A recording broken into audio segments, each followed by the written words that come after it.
Some of the world's most successful tech companies, including Google, Facebook, Apple, started with support of angel investors.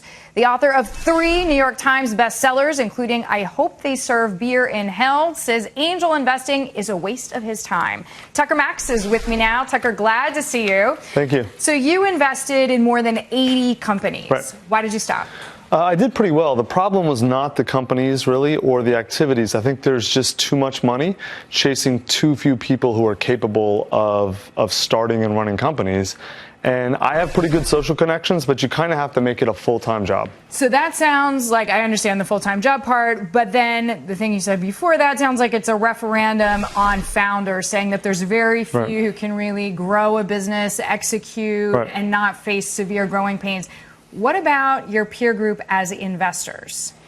Well, a lot of the problem is I think a lot of people get into angel investing, and I was definitely like this. You get into it for the wrong reasons. You get into it because it's kind of an ego trip, to be honest. You have all these people come up to you and they kind of beg you for money. It's like if you've ever watched Shark Tank, you can tell the sharks enjoy it. Even if they don't invest, they like people sort of pandering nice to have lots of invitations. Exactly, right? Exactly. And so that's a very attractive part of angel investing. And so what happens is you don't evaluate the companies intelligently. You start evaluating the people.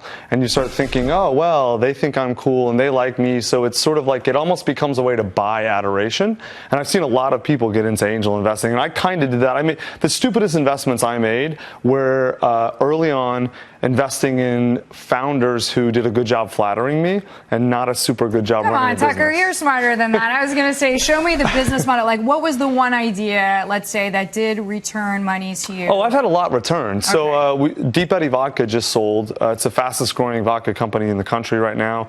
I was a Series A investor in there, and B and C. I invested in Hinge, is doing great. Pride Bites is doing great. Bartender, Thrive Market just raised Series A. They're doing amazing. So speaking of debunking the process, the one thing that I often hear from investors is exactly what you just say. We don't invest in companies. We invest in people. Right. That's true or false? Absolutely. Okay. A good idea is nice, but ideas don't execute themselves.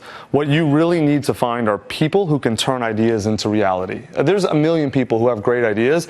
The company I just started, everyone's like, I had that idea. I'm like, well, why didn't you do it? And like, oh, yeah, it's kind of hard. Yeah, and then there's always variations on the theme that outperform. Exactly. Right? There are no new ideas under the sun. As the Greeks once told us, Tucker Max, it is great to see you. Thank you so much. He is the author of I Hope They Serve Beer in Hell.